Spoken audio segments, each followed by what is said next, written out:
Hello, my friends. We are back again in our series on conversations with luminaries and authors and influencers.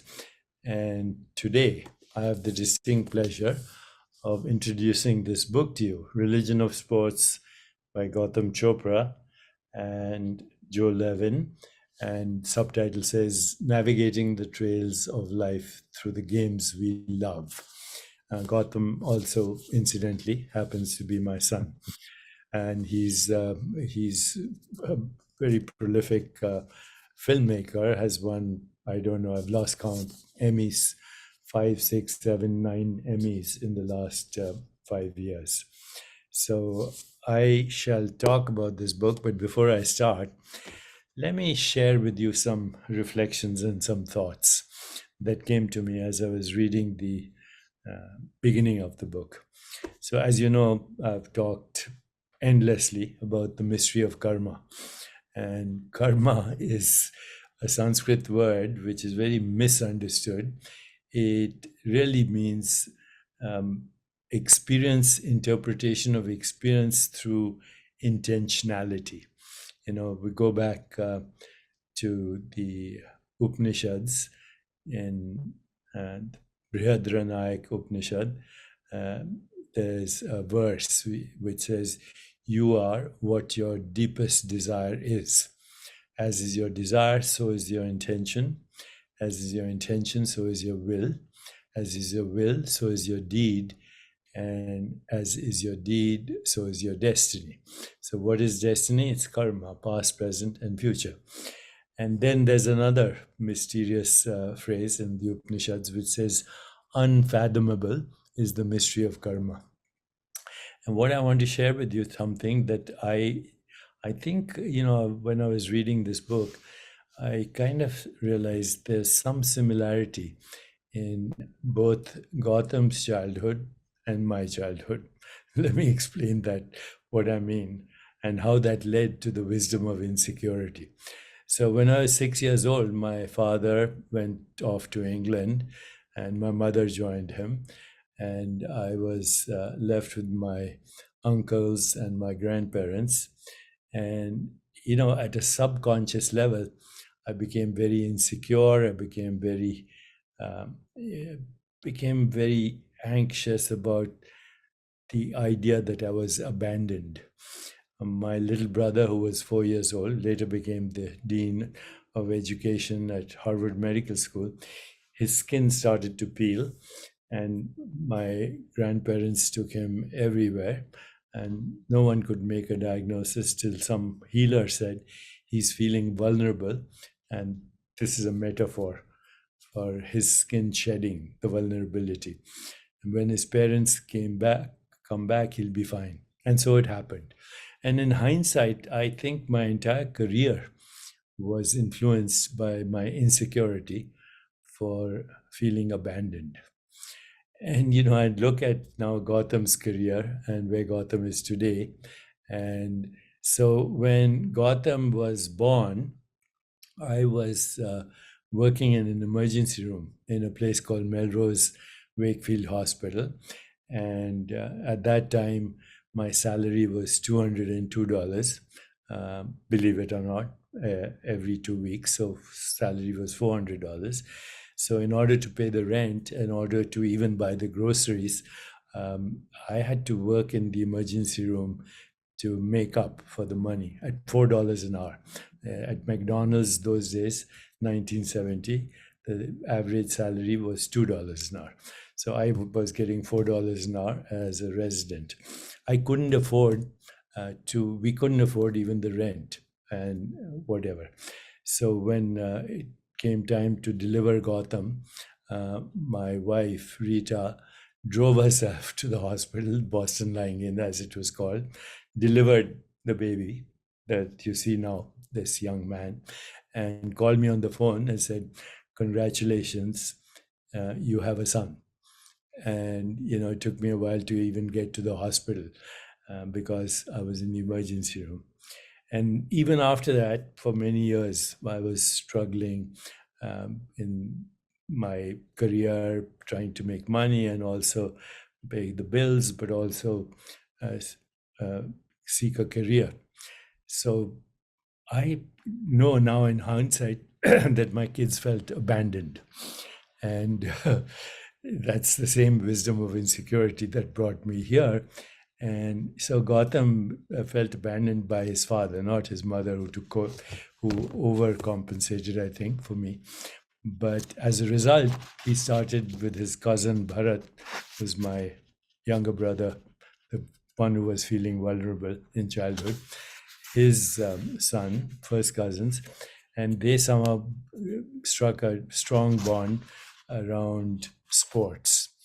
And he took off even as a child into a world that I was totally unaware of, and it was totally foreign to me. I'd played a little bit of cricket in India, but that's it. So that beginning is now this book, Religion of Sports, Gotham Chopra. Here's a comment from CBS News. Gotham Chopra brings together two foundational elements from his upbringing: the spirituality introduced to him by his dad accidentally, or eavesdropping accidentally, and his Boston sports fan roots, how sports can profoundly influence societies and cultures in a manner that extends beyond entertainment value. And then USA Today says Chopra is one of our absolute finest chroniclers of sports stories. Here's another one from a sports magazine. Everyone has the ability to tell a compelling life story, but very few are better at peeling back the layers of the sports world's most complex characters than filmmaker and storyteller Gotham Chopra. So I'll share a little bit more about this book, but Gotham, congratulations. It's the winner. I've read it even as somebody who's not, privy to this amazing world that you talk about. I related to the people, the characters. And so, first of all, I'm sure this is going to influence many people in the world, religious, spiritual, those who are athletes. But I want to know why you wrote the book, first of all, and what do you hope it will give to the world or to our culture? Wow, what an introduction. I mean, this is actually the first interview that I think I've done on the book. So, and it's obviously a very special and auspicious one.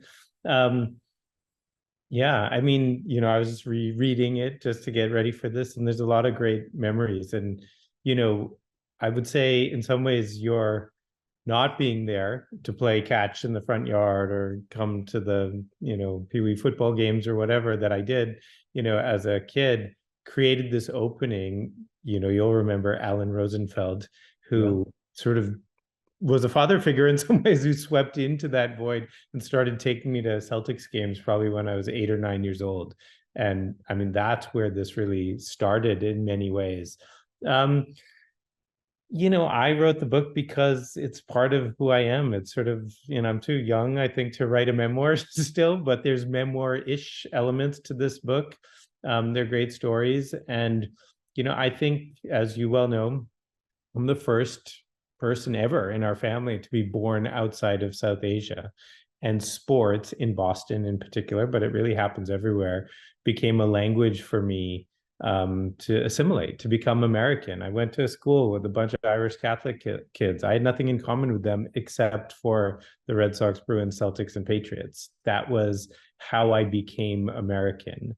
And so I think that's a shared experience that a lot of people, not just immigrants, have, and when you become a fan, you become part of something bigger than yourself. You become a believer in something that you have no control over. I mean, it's completely irrational, just like religion. And so I think that to me has always been the idea behind the book, behind this documentaries, behind everything, behind the company called Religion of Sports now, which is sports aren't like religion. Sports are religion. Everything we associate with the religious and wisdom traditions, as you have taught me my whole life, actually exist in sports. Going back to those days with Alan Rosenfeld, going to the Boston Garden or Fenway Park was going to a cathedral. It was going on a pilgrimage. And this wasn't something that you had to, quote, believe in.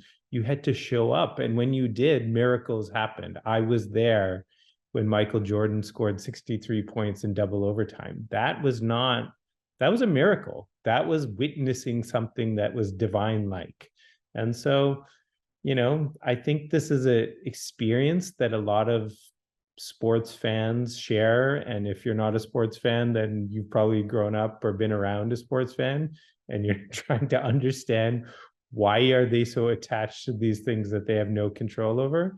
So for me, it was just a way of sharing some of those stories. And yeah, I mean, the feedback's already been amazing because people are like, no, I get it. I get it. I grew up in, Barcelona and the rivalry between FC Barcelona and Real Madrid. I mean, that's a holy war. Like literally, they call it El Clasico. It's the Spanish Civil War replaying itself over and over and over again. It's not a soccer match. It's a war of ideologues, and that's what sports are. It's just it's us, playing itself through the games. So that's why I wrote it. I'm in conversation with Gotham Chopra. The book is Religion of Sports. I'll say a few things. I'll read a few things from the flap. Sports is a religion. From pilgrimages and cathedrals, gods and fallen angels, holy wars and holy ghosts, sports has every aspect of organized faith. In fact, it might be even better. All it takes to believe is to stand and cheer. Nobody knows this better than the preeminent sports documentarian, Gotham Chopra. And then it goes on, but here's something that I should read so that you have a better understanding of what the book says. Rarely has anyone had such an up-close view of greatness as Chopra, and now he lets you come with him behind the scenes to learn how the legendary quarterback Tom Brady managed the end of his career. Gold medalist gymnast Simone Biles overcame the pressure of the Tokyo Olympics. Golden State Warriors sharpshooter Steph Curry developed the greatest three-point shot of all time, and much more. Chopra weaves stories from Kobe Bryant, Alex Morgan, LeBron James, Michael Strahan, Shaun White, and more into modern-day parables that unlock secrets of competition and life. Passionate and inspiring, the religion of sports is not just for die-hard sports fans, but for anyone who's ever believed in something greater than themselves. So that's on from the flap. And incidentally, Publishers Weekly did a 5-star review on this book, while they crucified mine, which didn't even get 1 star. So that tells you, where the zeitgeist is at the moment. So Gotham, I do have some memories too. We had a basketball court in Huckleberry Hill, and I never made a decent shot. So far after a while, I gave up. And I also remember when Doug Flutie won, for the Patriots, right?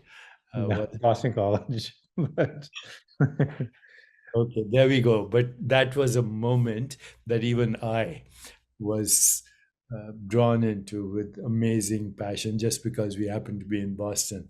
But by the way, on that one, I mean, this is a perfect example, actually. So that is one of the most famous plays in all of college football history, and it ended on a Hail Mary, which a Hail Mary in football is when you throw at the last second, against all odds. It's the last chance, the last gasp. You throw a ball up at the very end as far as possible, and a miracle happens. And that is probably the greatest moment, certainly in Boston I College. still remember that incident on television, and someone so unfamiliar with the game, my heart was pounding, my adrenaline was racing, and I'm sure my body was showing the effects, biological effects of that experience.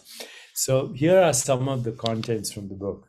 Introduction, and here, just listen to the titles of the chapters. Chapter 1, Baptism. Chapter 2, True Believers. 3, Myths. 4, Transcendence. Say a little bit about transcendence. It's one of my favorite words. So, the book is mostly obviously authored from the perspective of being a true believer, of being a fan, like I said, becoming part of something greater than yourself. But there's also the other side. I've had obviously the incredible fortune to work alongside, but also document some of the greatest ever, Tom Brady's and LeBron, Simone, Serena Williams, etc. And what you observe, what I've observed a lot is so we talk about this in religious and wisdom traditions: flow state, samadhi, silence, transcendence. And when you talk to the greatest athletes on the planet about their greatest moments, flow state, or being in the zone, it's remarkable how they describe that experience. They can be in a stadium of 60,000 people screaming and yelling at them, cheering for them, etc., hating on them, and yet they experience silence. Everything slows down. They almost sense where the ball is going to be before it's there. They become absolutely focused. It is a moment of transcendence. And so the book, goes back and forth between the experience of being a fan, but also the experience of being an athlete. And I definitely have now, having had the incredible fortune of working with so many of them, see a consistency. There's something deeply spiritual about being an athlete. And sports, ultimately, it's why I love them so much, are mythic. They're mythic. It's about human potential. It's how can I be the best version of myself? And in moments, it doesn't, it's usually fleeting. If you talk to Tom or Steph Curry or any of these people, it doesn't happen. It happens in brief moments, and then they're just human like the rest of us. They try to hold on to it, and as soon as they do, it fades. That's one of my favorite words, transcendence, and what you've described in sports is certainly moments of samadhi or transcendence. And right now, going a little bit off tangent, but the fundamental questions about reality today are, both in the scientific world and the philosophical world, is what's the universe made of, and what's the biological basis of consciousness.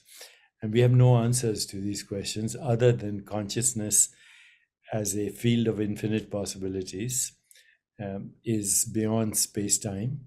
It's not personal, it's universal.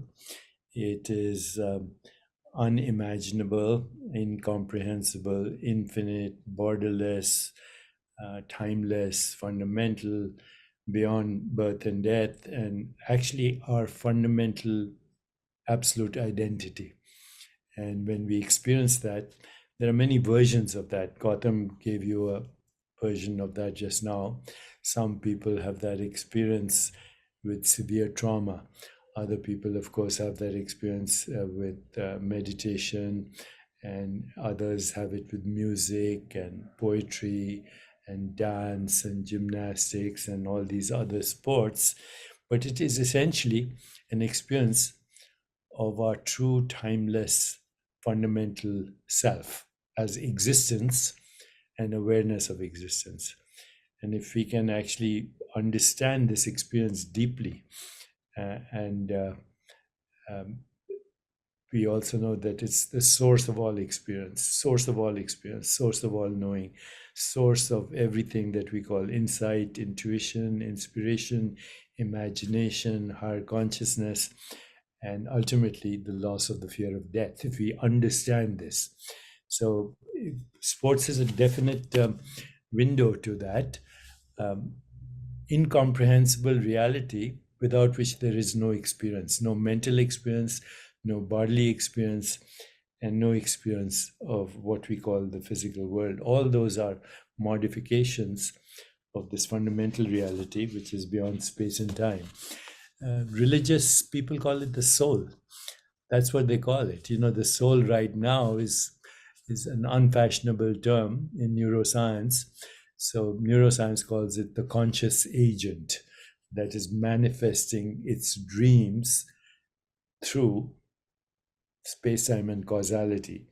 And therefore, this was one of my favorite chapters. Chapter 5 is moral codes. Chapter 6 is pilgrimage. 7, reformation. 8, tribes. 9, afterlife. And then there's an afterward. So I want to ask you, I don't want to give the book away, but I think people should read it and actually understand how it relates to their own spiritual experiences. But Gotham, I had the pleasure, thanks to you, to meet Kobe Bryant. And, once you met somebody, you get interested in their life, particularly if they're such a larger than life figure. And then, thanks to you introducing me to Kobe and his, at least his initial appreciation of meditation, I started to get interested in him. And then you produced his film, the film that we all went to at the premiere. And then tragically, Kobe passed in an accident. And so, it affected me, even though I didn't have any personal relationship with him. Can you share a few words about you and Kobe and what you thought of him? And I mean, Kobe, and gets a lot of credit for all of my, professional success. Certainly, I met him probably going back over a decade ago now. We sat next to each other at a charitable event, and Kobe and I were basically the same age. And while I grew up a diehard Celtics fan, he was growing up mostly in Italy, actually, as a diehard Lakers fan. And his uncle, I believe, his father was a professional basketball player but played overseas. And his uncle used to send him VHS tapes of recorded Celtics Lakers games. So when I met Kobe, this is what we talked about. Growing up as Celtics, I mean, of course, at that point, he was already a Laker great, one of the greatest of all times, et cetera. But we talked about, growing up as diehard fans on opposite sides. And then the day after I met Kobe, he said, why don't you come down to Newport? I want to show you something. So I drove down to Newport, where he lived, about an hour south of where I live now in Los Angeles. And he popped one of those VHS tapes into a VHS record of VCR. And he said, let me show you why Larry Bird is the greatest pump faker of all times. And, that was the start of a relationship and a friendship, and eventually, a partnership to create Kobe Bryant's Muse. He ruptured his Achilles tendon and, mythic sort of injury. I think that was in 2013. And we started documenting his comeback, and that became, and, people to this day always tell me, like, oh man, like if you could work with Kobe, who was notoriously difficult, and definitely, proved that in my experience with him, it was sort of combative working with him. But people say, oh, if you could work with Kobe, and if Kobe could trust you, then I can probably trust you. And so it has definitely paid itself forward. But, Kobe he was just so committed to being the best. He just greatness, to being the best ever. And, one thing I observed in him is he was so willing to do it that no matter the cost, and there are costs. I mean, Kobe, and it's, you can Google it. It was not smooth sailing his whole life. And, being so great at basketball so young came with consequences. And so I learned a lot from being around him, his commitment to greatness, and just a profound, tragedy. But, he's another example of like, been mythologized. He's been mythologized, and he had a great instinct for doing that himself. He knew how to mythologize himself and he's a great storyteller, incredibly bright, emotionally intelligent, which is one of the gifts that made him a great, basketball player. He knew how to push his teammates, but also embrace his teammates and all that sort of stuff. But yeah, in death also, he is in that film, Kobe Bryant's Muse, has sort of become like this almost gospel-like fable to a lot of young players who kind of saw him grow. They were really young. I mean, that's the thing now when I work with guys who are 23, 24 years old, they're not even old enough to have remembered him playing that much, but through the film, he just has this aura that still is very much not just basketball players, but influences a lot of people. We're talking about the book Religion of Sport by Gotham Chopra. We just heard about Kobe and his personal struggles and how he became a mythical figure. But as you read this book, you'll find similar stories, personal stories, the struggles, the anguish, the agony, the ecstasy, and the exaltation of greatness, along with the stress that comes with it, and how it can take a toll on one's well-being, mental and physical. You will read in this book about Simone Biles and how she overcame the pressure of the Tokyo Olympics. You will find stories about Steph Curry, how he developed the greatest three-point shot of all time, and more. And also many others, LeBron James, Shaun White, and more. Gotham now has a company called Religion of Sport, and his partners are Tom Brady and Michael Strahan. By the way, Larry Bird, if I remember correctly, he wasn't that tall, right? Nah, He I mean, was, he was 6 foot. Yeah, he was pretty tall, 6'9". I mean, I guess, you have a lot of 7-footers, but yeah. Okay. So anyway, what I was going to say is that these are very personal stories. Does it take a lot of effort for these great people who are almost mythical to expose their vulnerabilities to you? I don't think so. I mean, I think it's for them, it's largely therapeutic. I've had the privilege of working with a lot of athletes probably towards the end of their careers, at which point they become a lot more reflective on how did I get here? How did I achieve this? Tom Brady, who's obviously become a really close friend, and I, only started working with him when he was about to turn 40 years old, which for professional athlete is like ancient, and I think Tom was a great example of like, he talks about it, put one foot in front of the other and just stayed present, stayed in the moment. Yes, you get to 40 years old and you start looking back and you're like, wow, like look how far I've come and how did I get here? But I think it's a process. My work is really a function of relationships. I would say each of those people that's in the book, those are, people that I've gotten to know. I've gotten to know their families. I've gotten to know their stories. And these aren't things that just turn on in an instance. So yeah, that vulnerability just is, comes with time. Where is the company now? With what stage is it? The Religion of Sport. How many people are there, and what are the current projects that you're engaged in? The company is probably 6 or 7 years old now. I mean, really, Kobe in some ways was a catalyst, and for the company. I really saw in Kobe, oh, like you can storytelling, which I've always loved, and sports, which was always more of a personal passion, can actually live together. And I think I experienced that with Kobe. And he was also big and ambitious and a dreamer. And so he encouraged me in many ways to really like, well, you shouldn't just, if you want to do it, go for it. So yeah, the company started in 2015 or 16, around that time. It's now up to about 50 people, and I have amazing partners. And Joe Levin, who's the co-writer on the book, who I've known Joe since Joe was probably in 8th grade. I saw that.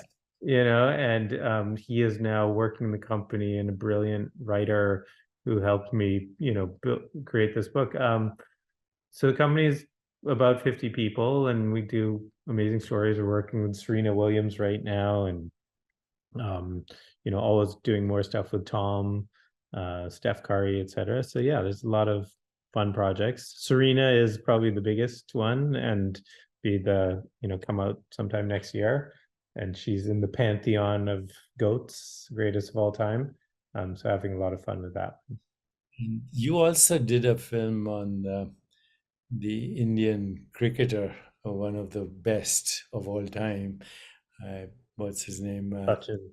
Sachin Tendulkar. Even though you didn't grow up with cricket, how was that project? That was great. I mean, yeah, it was, for me, it was also rediscovering a part, like you and Papa and just all my ancestors. I never really understood cricket. It was just something that was kind of, for me, like an odd version of baseball. But there's so much woven into cricket, the mythology of cricket, its connection to the sort of colonial legacy of India, etc. So it was really a fun, and that's again going back to the start. It's like sports as a language. It's I'm not actually as big a sports fan as I am. I'm not really interested in doing stories about who won the game, who lost the game, who had the most points, etc. Like that's for fans, and you can watch that on TV. But sports as a way to sort of tell bigger stories, and so cricket is fascinating story, especially in India, the most culturally diverse place on the planet. When you actually look at 1.3 billion people and all the different faiths, et cetera, it's like, well, actually, in a country where there's 300 million Muslims, it's the most populous, or one of the most populous Muslim countries in the world. But the faith that unites everybody is cricket. It is the one faith that, and you see this, by the way, with the line of control in Kashmir, when it's the endless war and endless conflict. When India and Pakistan play, there's a ceasefire, and everybody puts their weapons down and watches the match. And that's something you see with sports over and over again. It's the one faith that unites everyone, even if you're different denominations. There's a higher calling when it comes to sports. Which we're coming to the conclusion of the interview because we have some time limitations on social media, some of the channels. But I'd like to conclude with your take on something that you just mentioned. We are living in a troubled world right now, everywhere. Recently, especially the wars across nations and cultures has been so tragic, the slaughter on every side. And it doesn't matter whether you believe one side is right and the other is wrong, or the other side is right and the other side is wrong. Do you see sport as some kind of a vehicle to bring about peace or joy in the world, even amongst people who are otherwise adversaries? Because sometimes sports aggravates that, and sometimes it brings a celebration as well. Yeah, I do. I don't think sports is necessarily the solution to all of the world's problems, but I do think that I remember as a former, my previous career before religion sports was as a foreign correspondent for Channel One News. And I would travel to a lot of conflict areas, be it in Kashmir or the Middle East. I spent time in Gaza and the West Bank and Israel, etc. And while you would deal with these age-old conflicts and wars, etc., there were two things that you could always talk about, that where emotions would somewhat subside. So back in early 2000s, when you could talk about the NBA, you could talk about David Beckham and Premier League soccer, and everybody had an opinion, whether you were Palestinian or Israeli or Muslim or Hindu in India, etc. And so sports is a language. Sports is a shared culture, and I do think it can play a role, and also ultimately, like, the great thing, you see this and you hear this about with athletes, but you don't have to be, Tom Brady or Steph Curry or, necessarily to experience this, is when you're playing a sport and you're doing it successfully, you're present, you're in the moment. If you're not, if you're distracted by, the past or the future or your anger or your age, like, then it doesn't work. It doesn't work. Like, you're present. And so when you put, this is one of the reasons, we put, now my Krishu, your grandson, in sports programs, not because we think he's going to become Steph Curry. It doesn't matter how many jump shots he takes, he will not become Steph Curry. But what happens when you play on a team is you end up playing with people that you actually don't have a lot in common. You don't share the same cultural values. You don't necessarily, but you figure it out, because to be a successful team and teammate, you have to resolve your conflicts. You have to overcome your difference. You have to be accountable to one another. That's why we put kids in sports programs, so they learn these skills, which would come in very helpful in this world of conflict. If we could learn to sort of overcome our differences because we have a common goal, which is, in sports, it's to win a game. In life, it's to, live without conflict, to be, share prosperity. So yeah, I think there's a lot of skills we could learn from sports. Won't solve everything, but it could help. As we conclude, I want to share with everyone what social scientists are saying the next paradigm for leadership should be or could be. And sports is a good example. So, according to social scientists, no problem is unsolvable if you have the following ingredients. Number one, shared vision. Number two, maximum diversity. Number three, complementing each other's strengths. Number four, emotional and spiritual bonding. I'll repeat that. Shared vision, complementing each other's strengths, emotional and spiritual bonding, and maximum diversity. Sports offers that formula, actually, in many ways.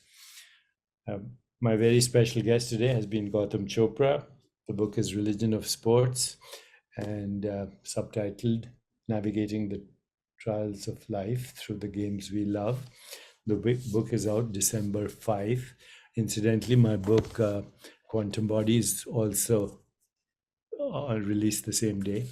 It's been panned by critics already. But do pick up Religion of Sports and share your ideas. Gotham, we might be launching a book club through AI.